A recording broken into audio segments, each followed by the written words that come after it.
할렐루야. 여러분, 오늘 정말 하나님의 은혜로 저는 이 자리에 섰고 또 하나님의 은혜로 여러분들은 이 자리에 앉게 된 줄로 믿습니다. 제가 오랜만에 철학기도회 강단에 섰거든요. 아직도 성대가 온전히 회복되려면 사실 한두 달 더 지나야 되지만 그래도 은혜로 섰는데요, 하나님께 감사드리며 기도해 주신 여러분들 다시 한번 감사 인사를 드립니다. 10년 전 성대 수술은 제가 못 모르고 그냥 했어요. 무식이 용감하다고. 그러나 이번 수술은 여러 가지 신체적 요인으로 인해서 정말 큰 고민과 결단을 했어야 했습니다. 전신 마취에 대한 여러 가지 염려, 결단이 필요했는데, 근데 마취에서 깨어나서 수술실에서 나왔을 때, 야, 여러분, 숨 쉴 수 있다는 것 자체가 감격이고 행복이고 축복이라는 사실을 깨달았습니다. 그리고 순간순간이 새로움이에요. 모든 것이 새로웠고 살아있는 모든 것이 다 눈부시게 느껴졌습니다. 그 감격과 경탄은 지금도 여전합니다. 산에 가면 풀잎들이 신비하게 느껴지고 비가 오면 비에 젖는 저 나뭇잎과 풀잎들 얼마나 아름다운지 몰라요? 요즘요 매미가 그냥 목도 안 쉬어가지고 걔들은 막 성대 수술 필요 없나 봐. 그냥 낮에 오는 매미 저녁에도 울고, 어떤 매미는 막 새벽부터 옵니다요. 막 지가 닭인 줄 알고 착각하느라고. 저녁에는 풀벌레 소리들도 살아있는 자만 듣고 느낄 수 있는 특권이 아니겠습니까, 여러분요?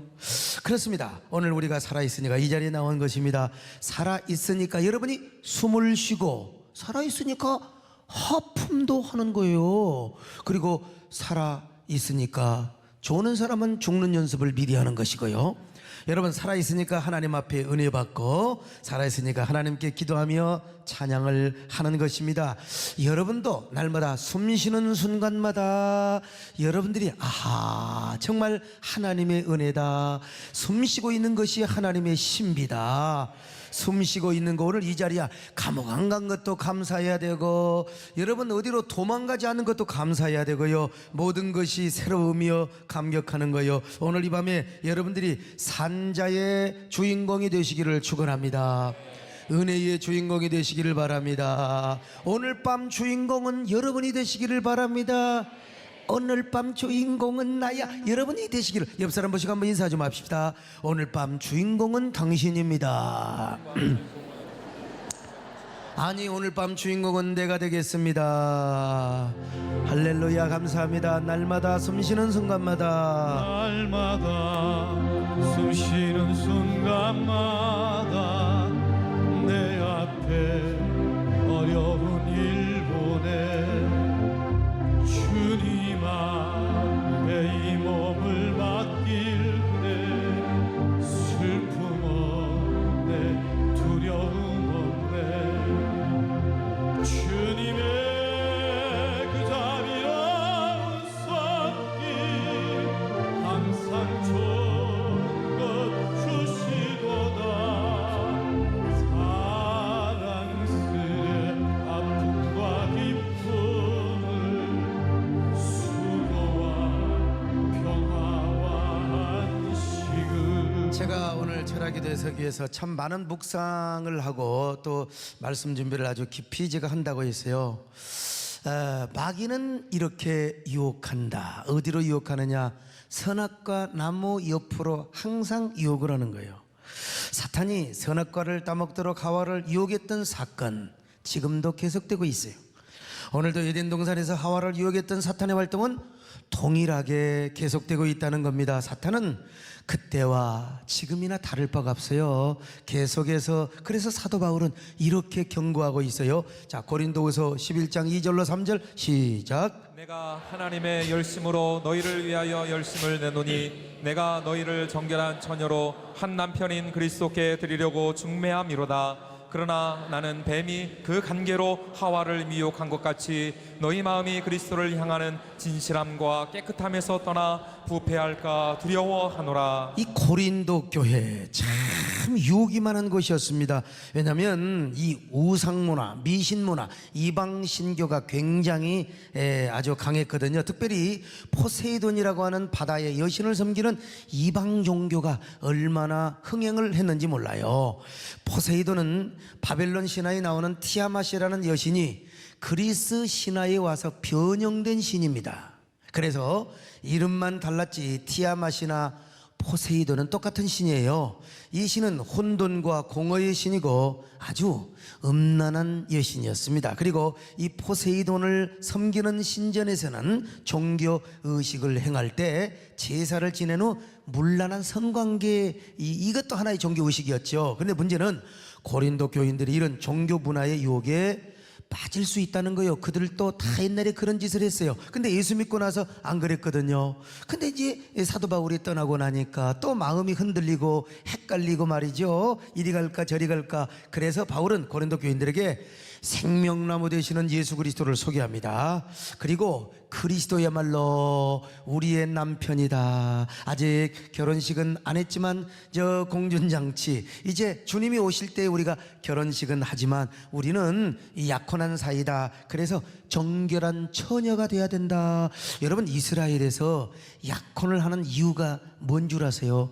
행여라도 결혼을 하고 이제 애를 뵈면 이 자식이 누구 자식인지를 몰라요. 이 약혼을 누구나 다 했어요. 1년 동안 딱 해봐. 그래가지고 이제 애를 안 뵀잖아? 그러면 이제 하는 거예요. 그러니까 만약에 약혼을 하고 나서 다른 남자와 이런 그 불륜의 관계를 맺는다, 그거는 결혼할 자격이요. 그래서 동정녀 마리아가 성령으로 예수님을 잉태하니까 이 요셉이가 참 좋은 사람이죠. 조용히 파혼을 하려고 했던 거예요. 그때 꿈에 하나님의 사자가 나, 요셉아, 요셉아, 참 요셉아, 절대로 마리아는 다른 남자와 관계를 맺는 게 아니라 성령으로 잉태하는 것이다. 이렇게 가르쳐 준 거예요. 오늘 지금 이러한 그런 그 배경 속에서 약혼한 처녀에게 가장 중요한 게 뭐냐? 바로 약혼남에게 뭘 지키느냐? 이 순결성입니다. 순결성. 이것은 결혼한 사람도 마찬가지요. 가장 중요한 게 뭐냐? 순결입니다. 순결. 근데 오늘 우리 신앙생활도 마찬가지입니다. 우리 성도들은 예수 그리스도 앞에, 하나님 앞에 정결한 처녀가 되어야 될 줄로 믿습니다. 정결한 처녀, 언제나 순결한 처녀 되시기를 바랍니다. 정결한 영성에 생명을 거시기를 바랍니다. 아주 순결한 영성을 위하여 여러분들이 올인하시기를 주의 이름으로 축원합니다. 아멘. 하나님 하나님의 사랑이 영원히 함께하리.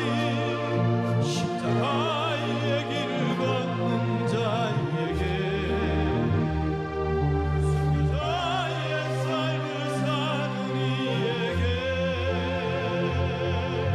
조롱하는 소리와 세상 유혹 속에도 주의 순결한 신부가 되리라. 내 생명 주님께 드리리. 자, 그러면 마귀는 우리에게 어떻게 유혹을 해오느냐? 선악과를 따먹도록 어떻게 마귀가 전략을 짜느냐? 나는 진짜 이 말씀이 너무 중요하다고 믿고 확신하는데요. 한번 들어보세요. 첫째로, 사탄이는 잘못된 장소, 잘못된 환경으로 우리를 유인합니다, 여러분. 사탄은 먼저 하와를 잘못된 접촉으로 유도를 했어요. 그래서 거기서 잘못된 소리, 엉뚱한 정보를 얻게 하는 거예요. 잘못된 지식을 얻게 하는 거예요. 자, 창세기 3장 1절 시작. 그런데 뱀은 여호와 하나님이 지으신 들짐승 중에 가장 강교하니라. 뱀이 여자에게 물어 이르되 하나님이 참으로 너희에게 동산 모든 나무의 열매를 먹지 말라 하시더냐. 여러분, 창세기 3장에 보면 아담과 하와가 뭐 같은 장소에 없었던 것 같아요. 혼자 아마 좀 떨어졌던 것 같습니다.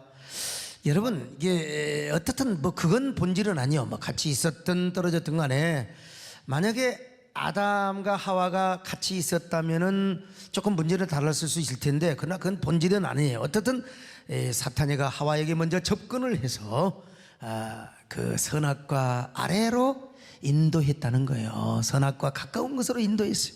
예. 그건 역시 사탄이가 하와의 마음을 아주 간교하게 유혹했던 것입니다. 바로 잘못된 접촉이지요. 잘못된 정보, 잘못된 지식을 얻게 하는 것입니다. 오늘 우리의 신앙생활 그렇습니다. 사탄은 우리를 잘못된 접촉으로 유인하여 선악과 나무 아래로 이끌고 갑니다. 거기서 시험 든 사람을 만나든지 아니면 선악 판단의 소리를 듣게 합니다. 그리고 시험에 들게 하는 그런 소리를 듣도록 하고 같은 사건이라도 부정적이고 삐딱하고 이런 어떤 그 아주 그 이상하게 또라이적 해석을 하게 하는 거예요, 여러분요. 불평하는 소리를 듣고 의심하는 소리를 듣게 합니다. 그래서 이제 믿음이 병들어요. 그렇게 하나님 중심이고 참 균형 잡혔던 신앙이, 성경 중심이었던 신앙이, 그리고 교회 중심이었던 신앙이 그렇게 울고 잤던 사람이 이거 잘못된 접촉으로, 잘못된 만남으로 인해서 거의 백발백중 시험 들어요. 잘못된 접촉 때문에. 참, 그래서 오늘날 사탄은 성도들로 하여금 영적인 마인드나 패러다임보다는 자꾸 선악의 개념으로 바라보도록, 그 선악의 개념을 주로 누구에게 주느냐? 지성인들에게, 아주 지성인들에게 생명의 마인드보다는 선악의 마인드로 이제 교회를 바라보고, 지난번에 미래학자인 최윤식 박사님이 이제 뭐 인공지능 이야기를 하면서 사실은 그건 뭐 5년 10년 후에 이루어지는 건 아니에요. 제가 볼 때는 2050년 이후의 일입니다, 사실은. 그러니까 아주 새롭기는 하지만 당면한 과제는 사실은 아닙니다. 그럼에도 불구하고 아마 제가 이제 목회를 은퇴할 정도 되고 아마 그 뒤로 되면은 이런 질문이 터질 수도 있어요. 하나님에 대한 이 절대자에 대한 질문. 과연 예수가 필요한가? 과연 복음이 필요한가? 뭐 이런 그런 사람들이 아마 나오게 될지도 모른다. 그런 이제 가정적 질문을 하더라고요. 뭐 있을 수 있는 것이죠. 근데 지금 현재는 뭐냐? 이 사상적인 거예요. 사상적인. 여러분, 그렇게 보수적인 교회에서 부모님이 장로님이고 권사님이고 아주 고등학교 다닐 때까지 그렇게 교회도 잘 다니고, 근데 이제 대학을 들어가네. 대학을 들어가서 시골에 있다가 이제 서울로 올라와서 대학을 들어가는데 거기서 뭘 만나느냐? 소위 말하면 네오마르크시즘 같은 사상을 접하게 되는 거예요. 그러니까 교회에서 사실은 이 사상전이나 이런 걸 우리가 준비하지 못했던 겁니다, 지금. 그렇게 교회를 잘 다니고 왔던 분들이 교회에, 이번에 여러분 그 이어령 박사님이 마리아 교회, 마르다 교회, 언젠가 참 그런 얘기를 한번 하려고 하는데, 여러분, 그래요. 교회가 이 마르다적 요소가 있어요. 그러니까 항상 우리가 말씀만 듣고 기도만 하고 해야 되지만, 마르다가 음식장만 하고 소위 말하면 교회 운영하고 또 이렇게 사람이 모인 곳에 공동체를 이끌어가다 보니까 인간 냄새도 있을 수 있고 이런 조금 어두운 모습도 보일 수 있고, 이것이 교회라는 거예요. 그러나 우리가 궁극적으로 따라가야 할 것은 바로 마리아. 물론 성경이 그렇게 해석, 그건 핵심 진리는 아니요. 그럼에도 불구하고 인문학자가 이렇게 해서 이 교회론을 끄집어낸 것을 보니까 역시 천재는 천재시구나. 내가 역시 정말 아주 귀한 걸 배웠습니다만은, 여러분, 이런 그런 냄새가 날 수 있어요. 그걸 우리가 극복하고, 사람이 모인 것이니까 그럴 수 있는 거지, 뭐 인간이 절대자가 아니니까 이걸 극복하고 신앙생활은 참 좋은데, 아주 별나도 천성적으로 도덕성과 윤리성이 굉장히 강하고 선악의 개념이 강한 사람은 이게 이제 극복이 안 되는 거예요. 그래서 이제 그분들이 예수를 안 믿는 건 아니에요. 이제 바깥으로 나가서 파라처치 운동을 하면서 이제는 그 뭡니까, 이 교회를 시대 논리와 그리고 시대 정서로만 바라보고 사회적 윤리로만, 자기 기준의 선악적 논리로만 이 판단을 하면서 이제 교회를 공격하는 이런 흐름이 지금 현대 이 사상의 하나의 한 중심축이라 이 말이죠. 근데 뭐냐? 그게 전부 다 잘못된 접촉에 의해서, 잘못된 지식에 의해서. 교회는 예배만 드렸지 사상과 정신에 대한 어떤 이런 그 교육을 하지 못했다는 것입니다. 여러분, 근데요, 요즘은 한술 더 떠서 선악의 패러다임을 초월하는 경우도 있습니다. 옳고 그름을 넘어서 완전히 감정으로만 모든 걸 바라보고 비판을 해버립니다. 그래서 자기가 싫어하는 사람은 옳고 그름을 떠나서 저 소목사 저 친구 나오고 안 맞아, 스타일 자체가 뭐 걸어가는 것도, 오늘 신방 갔더니 5살 먹은 꼬마애가, 제가 여껏 좀 얌전하게 그래야 되는, 바쁠 때 막 성경 들고 막 오잖아요. 그걸 흉내내는 거 이걸 여러분, 제가 스타일리스트는 아니에요. 그래서 이제 저도 아이고 이게 꼬맹이들도 보니까 이제 아이고 이게 사뿐히 좀 가려고 하는데 막 바쁘니까 막 그냥 하하, 참. 근데 그거는 스타일 문제지 본질은 아니라는 거예요. 내 스타일에 안 맞기 때문에, 그리고 내 감성의 어떤 그 마인드에 맞지 않기 때문에 뭐 채널 돌리는 건 자유지요. 그러나 이게 자꾸 그 뭐 자기가 싫어하는 사람, 자기가 좋아하지 않는 교회, 근데 대부분의 큰 교회죠. 이런 교회는 어떻게 하든지 옳고 그름을 따지기 전에 나쁜 악감정을 가지고 의도적으로 생트집을 잡는 이러한 지금 이 추세가 굉장히 있다는 사실입니다. 그래서 이거는 뭐냐, 스마일 패러다임으로 교회를 보지 않고 사무라이 패러다임으로 보는 거예요. 그러니까 이런 사람들의 뇌리 속에는 항상 선택적 지각과 확정 편향성이 탁 그냥 자리 잡고 있어요. 그래서 완전히 뭐냐, 정의를 말하고 개혁을 말하는데 사상적으로 볼 때는, 영적으로 볼 때는 선악의 노예가 되는 거예요. 그러니까 이런 사람들끼리 막 솔레미 현상을 보여주는 거죠. 선악의 잔치를 하는 거예요. 근데 여기에 뭐 또 변명하고 구차하게 또 해명하고, 물론 그래야 될 때도 있겠지만, 그러면 이제 헤라클라스적 효과, 문제를 해결하려고 변명하면 우르르르 때려 달라들어서 이게 지금 왜 지금 우리 아마 대한민국이 선진 민주화로 가는 과도기적 과정이라고 저는 믿고 있는데요. 이게 끊임없는 악순환이 될 수 있다 이 말이죠. 근데 오늘 또 예배학을 가르치고 또 설교학을 가르치던 어떤 교수님과 내가 오늘 통화를 했어요. 교수님, 뭐 요즘 이런 성향 이런 거 아십니까? 그분 하는 말씀이 우리가 기도해야 된다 이거예요. 정말 우리가 주님의 은혜를 영적으로 받아야지 자꾸 이렇게 성경을 난도질하고 이성으로 분석하고 그러던다가 이제 자기 감정을 가지고 그냥 싸잡아서 판단하고 그러면, 개혁은 하고 정의를 외치는 것 같지만 영적으로는 사탄의 노예가 되고 사탄의 노리개건지가 되고 있다는데, 근데 그걸 몰라요.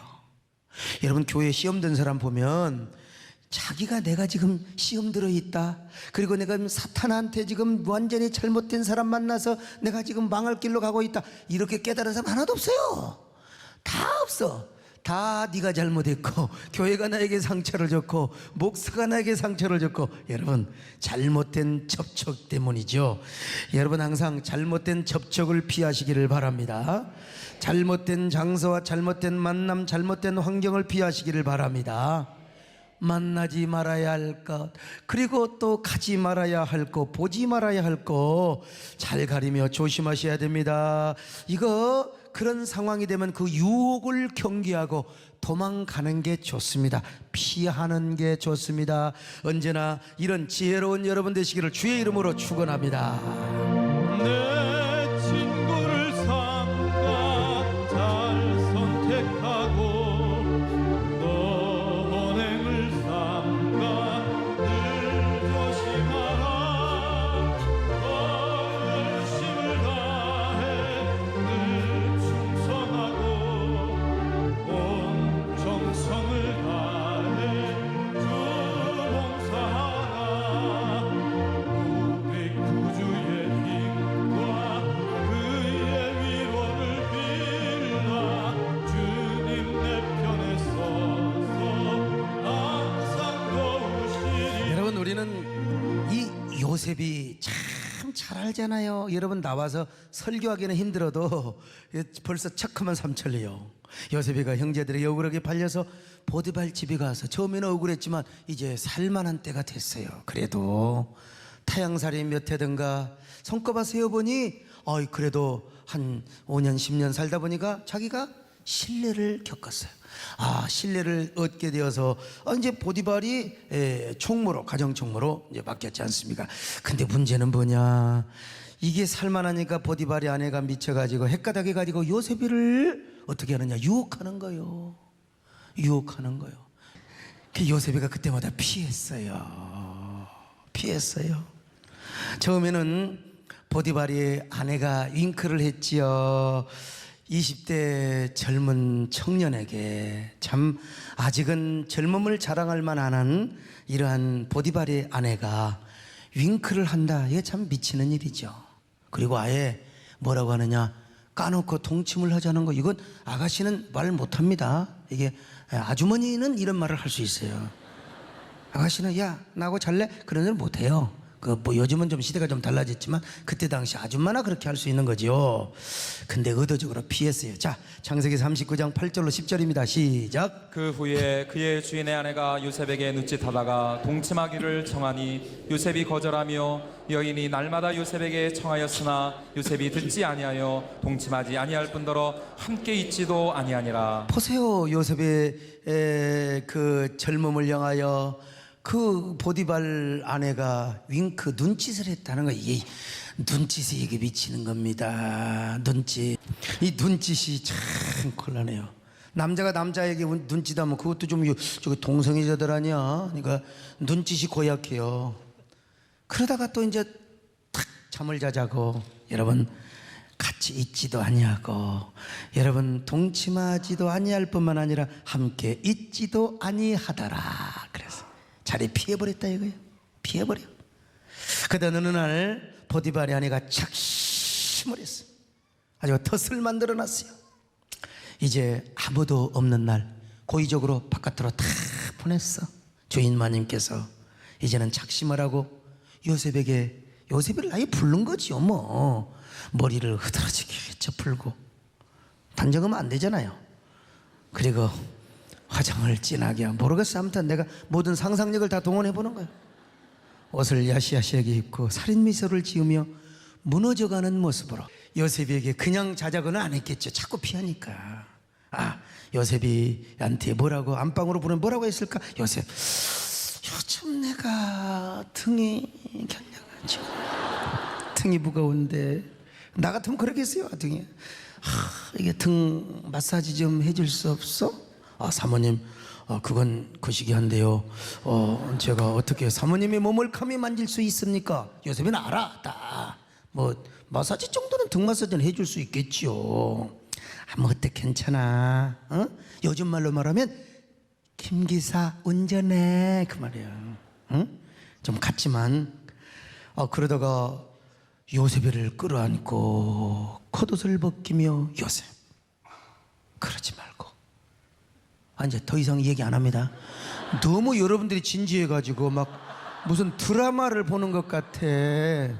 참, 여러분, 요셉이는 그 순간 결단을 잘했어요. 주여 하고 도망을 갔어요. 자, 그때 도망가지 않았다면 요셉이도 무너지죠. 어떻게? 아니, 요셉이가 무슨 자기가 무슨 목석이야? 자기가 돌부처야? 응? 돌부처란 말은 내가 생명이 없다 이 말이요. 자기가 무슨 뭐 돌이냐 이 말이죠. 자기 안에 있는 너무나 무서운 핵폭탄 같은 정욕이 폭발하면 여러분 모든 옳고 그름을 다 잊어먹어요. 그래서 도망을 나온 거예요. 도망을 나왔어요. 자, 창세기 39장 11절로 12절 같이 봅니다. 시작. 그러할 때에 요셉이 그의 일을 하러 그 집에 들어갔더니 그 집 사람들은 하나도 거기에 없었더라. 그 여인이 그의 옷을 잡고 이르되 나와 동침하자. 그러나 요셉이 자기의 옷을 그 여인의 손에 버려두고 밖으로 나가매. 밖으로 나가버렸어. 여러분, 누군가가 선악과를 따자, 누군가가 여러분의 정신을 개조하고 여러분의 그 영혼 속에 약성 선악의 바이러스를 딱 주입하려고 할 때 무조건 그냥 자리를 먼저 피하는 게 좋습니다. 피하는 게 좋아요. 잘못하면은 선악의 노예가 되는 거예요. 여러분, 귀 있는 사람은 이 말씀을 잘 들으시기를 바랍니다. 깨달으시기를 바랍니다. 할렐루야. 주님, 내가 여기 있사오니 나를 보내소서. 나의 몸 주께 드리오니 주 받으옵소서. 주님, 내가 여기 있사오니 나를 써주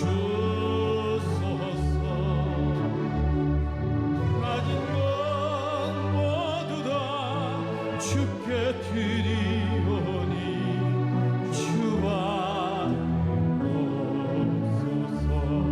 할렐루야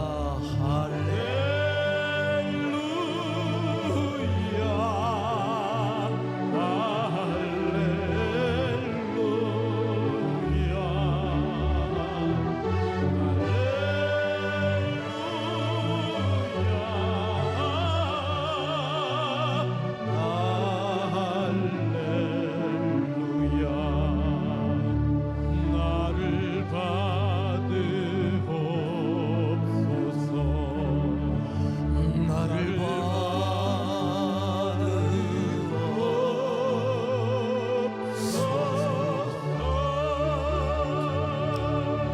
두 번째, 간교한 질문을 통해 무슨 빈틈이 없나, 소위 말하면 간을 보는 거예요. 간을 보는 거예요. 이게 피하지 않으면 선악과 나무 아래서 피해버려야 되는데 글이 딱 데려가 가지고 무슨 틈이 없나 이제 간을 보는 거예요. 예. 그래갖고 이제 한번 질문을 해보는 거예요. 질문을 딱 해보는 거예요. 엉뚱한 호기심과 그럴듯한 오해와 갈등 혹은 회의를 갖도록 하기 위해서 마귀가 질문을 딱 했어요. 자, 창세기 3장 1절입니다. 시작. 뱀이 여자에게 물어 이르되 하나님이 참으로 너희에게 동산 모든 나무의 열매를 먹지 말라 하시더냐. 자, 세상에 아니 하와를 생각해 준 척하면서 하나님을 아주 고약하고 나쁜 하나님으로 이미지화 시키고 인각시킵니다. 그러면서 아주 간교하고 교묘하게 하와를 떠보는 거요. 처음에는 하나님이 참으로 너희에게 동산 모든 나무의 열매를 먹게 아니 무슨 모든 나무를 못 먹게 해요. 다 먹으라고 그랬지. 선악과만 나무 먹지 말라고 그랬지. 근데 딱 돌려서 질문을 착 하는 거야. 예. 자, 그러자 하와가 또 여기에 이제 벌써 질문을 하니까 넘어가는 거예요. 자, 창세기 3장 2절로 3절 시작. 여자가 뱀에게 말하되 동산 나무의 열매를 우리가 먹을 수 있으나 동산 중앙에 있는 나무의 열매는 하나님의 말씀에 너희는 먹지도 말고 만지지도 말라 너희가 죽을까 하노라 하셨느니라. 아니 먹지 말라고 그랬지. 언제 뭐라 그랬어요? 하와가 비르스무스름하게 예견했어요. 동산 나무의 열매는 다 너희들이 입으로 다 따먹대. 동산 중앙에 있는 선악과 나무는 뭐라고 그랬어요? 먹지 말라고 했어. 까지만 하면 좋은데 먹지도 말고 만지지도 말라고 했어. 그리고 하나님이 정령 죽으리라 그랬는데 벌써 의심이 싹 들어왔어요. 죽을까 하노라. 이렇게 이게 천지 차이입니다. 화살을 쏠 때 조금만 삐딱하면은 나중에 방향이 탁 틀려져 버리는 것처럼 그만큼 하와는 뭐냐? 허점을 가지고 있었다. 자, 이해되시면 아멘합니다.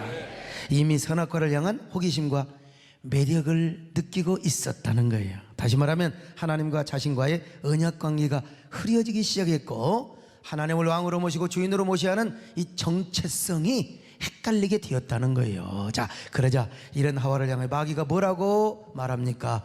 하와야 멍청아, 그거 먹는다고 죽는 게 아니야. 자, 창세기 3장 4절 시작. 뱀이 여자에게 이르되 너희가 결코 죽지 아니하리라. 이 사탄이가 지금 영어로 뱀을 통해서 지금 얘기하는 거예요. 지금 오늘도 사탄이는 동일한 방법으로 우리에게 접근해요. 빈틈이 없나 간을 딱 보는 거예요. 간을. 집사님, 우리 교회 이런 부분에 대해서는 어떻게 생각해?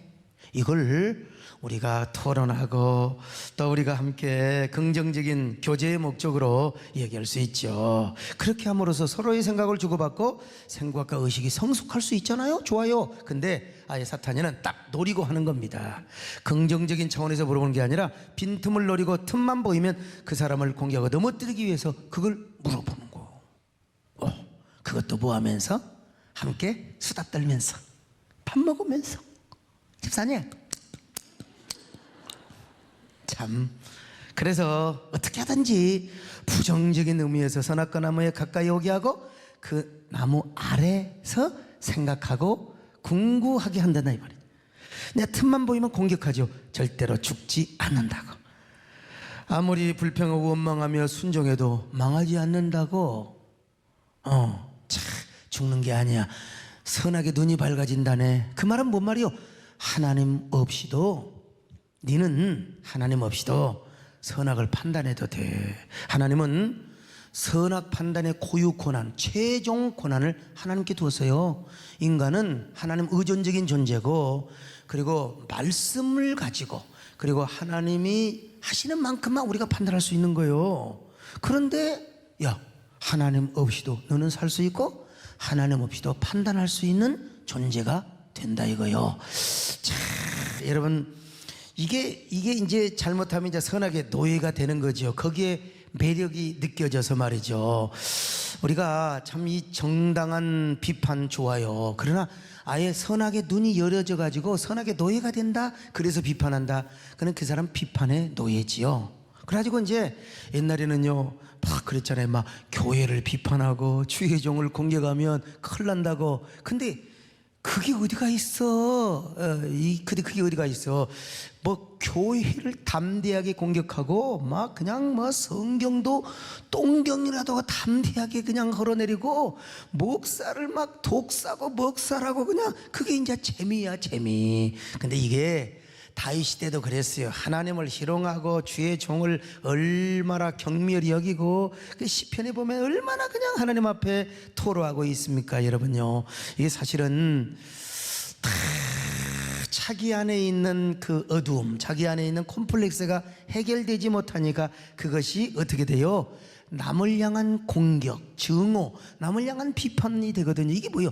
에덴의 동쪽입니다. 에덴의 동쪽이죠. 자, 바로 그렇게 하기 위해서는요, 사탄이는 우리의 빈틈을 노리는 거예요. 틈만 보이면 우리를 헷갈리게 하고 넘어지게 하는 겁니다. 그러므로 우리는 여러분 틈을 보이지 마시기를 바라고요. 언제나 저 높은 곳을 향하여. 저는 아직도 이게 즉 택시기사 영화를 못 봤는데 이제 다음 주는 보려고 그래요. 아무튼 우리 권사님은 거기 혹 빠져가지고 가면 다시 한번 볼라네.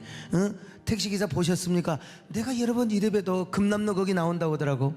내가 금남로에 그때 참 선악, 공포, 죽음 절대로 두려워하지 않고 성경을 들고 여러분 그 5.18 시절에 참 걸어다니면서 예배를 드렸다는 거, 참 지금도 난 멋있어요. 너무 참 아름다운 추억인 것 같아요.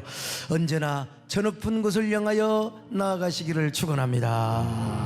저 높은 곳을 향하여 날마다 나아갑니다. 내 뜻과 정성 모두어 날마다 기도합니다. 내 주연의 발붙드사 그곳에 서게 하소서. 그곳은 빛과 사랑이 언제나 넘치옵니다. 세 번째, 사탄은요 이제 하나님의 말씀과 정반대되는 말로 화를 공격해요. 참. 자, 창세기 3장 4절로 5절입니다. 시작. 뱀이 여자에게 이르되 너희가 결코 죽지 아니하리라. 너희가 그것을 먹는 날에는 너희 눈이 밝아져 하나님과 같이 되어 선악을 알 줄 하나님이 아심이니라. 여러분 노골적으로 공격하잖아요. 먹는 날에 죽을 줄 알아. 안 죽어 이 바보야. 그냥 안 죽어 이 바보를 그랬겠어? 하와한테 뱀이 안 죽어.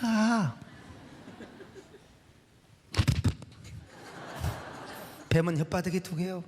안 죽어. 참, 안 죽어. 아니, 하나님 반드시 죽은다고 했잖아요. 그러니까 사탄이가 하나님을 거짓말쟁이로 만들어버려. 하나님을 거짓말쟁이로 만들어요.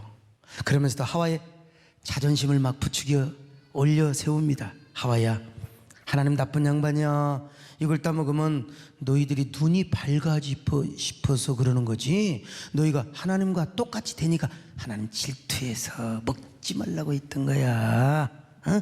이걸 따먹으면 네가 하나님처럼 똑같이 돼. 하나님처럼 판단할 수 있고 하나님 없이도 살 수 있고.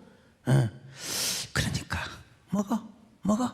오늘 밤 주인공은 너야. 너 참, 이제 그러자 하와가 이제 헷갈려요. 그래가지고 선악과를 보니까 버금직도 하게 보이고 보암직도 하게 보이고 진짜 탐스럽게 보이는 거요. 탐스럽게 지혜롭게 할 만큼 얼마나 탐스럽게 보이는지 몰라요. 너무 아름답고 매력적이고 탐스럽게 보이도록 만들어서 선악과가 자신의 삶의 전부인 것처럼, 그러니까 이게 사상교육 잘못 받으면 헷가닥해버려요.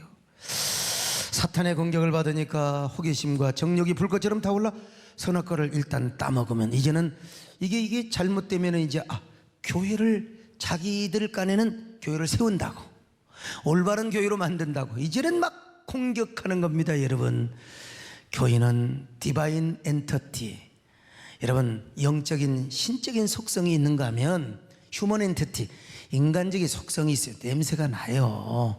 당연히 우리가 개혁해야죠. 썩고 고여있고 그 다음에 그 부패하고 골마있는 거 째야지요. 그러나 인간이기 때문에 여러분 하나님처럼 될 수가 없어요. 거룩한 완전한 공동체가 될 수 없어요. 그런 부분은 고친다고 해서 되는 게 아니에요. 그거는 그냥 우리가 끊임없이 개혁하며 끊임없이 우리가 또 다시 참신하게 갱신하고 그러면서 또 실패하면 하나님께 회개하면서 또 나를 돌아보고 또 성숙해 나가는 것이지. 여러분 교회가 어떻게 그냥 확 되는 게 여러분 자신을 보세요. 여러분 꼬라지를 보세요. 여러분 사탄이는 참 별 볼 일도 없는데 그렇게 인간적인 의, 시대 정서, 시대 논리 그게 다인 줄 아는데요. 저도요 80년대 후반에 교회 그때만 해도 성장주의, 속도주의야, 단기 성과주의. 그러니까 저도 시대의 배경 안에서 어쩔 수가 없어요. 나는 그때는 오로지 영적인 성결 그리고 교회 성장, 나도 성장 지상주의에 나도 매몰됐던 사람입니다 사실은. 근데 이제 시대가 달라져요. 교회가 큰 것보다 어떻게든지 우리가 나누고, 여러분 저도 뭐 교회만 크게 하려고 하지 않아요. 어때 여러분 우리 권영학 누님이 얼마나 우리가 나눕니까? 그리고 이 작은 교회 정신을 우리가 지키면서 이 사도적 교회를 우리가 세워야 되겠다.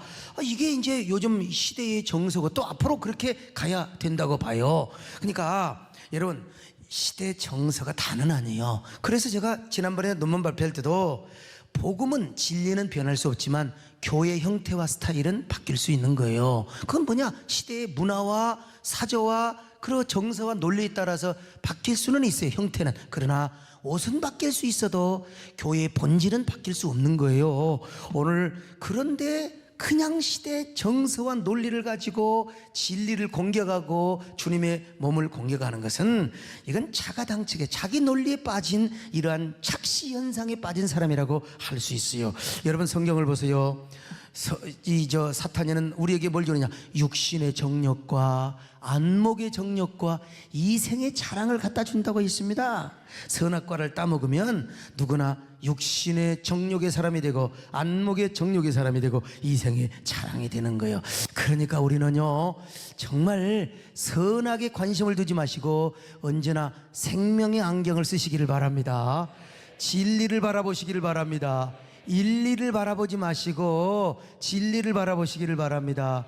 생명의 안경을 쓰시고 언제나 영적으로 말씀의 안경을 쓰시고 주님을 바라보시고 교회를 바라보시고 그리고 이웃을 바라보시기를 축원합니다. 똑바로 여러분 바라보고 살아가십시다. 아멘. 똑바로 보고 싶어요 주님. 온전한 눈짓으로 똑바로 보고 싶어요 주님. 견눈질하기 싫어요. 하지만 내 모습은 온전치나 세상이 보는 눈은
얼마나 아름다워요. 여러분, 이 선악 자체가 나쁜 건 아니요. 윤리, 도덕 뭐 이런 거 나쁜 게 아닙니다. 근데 문제는 뭐냐?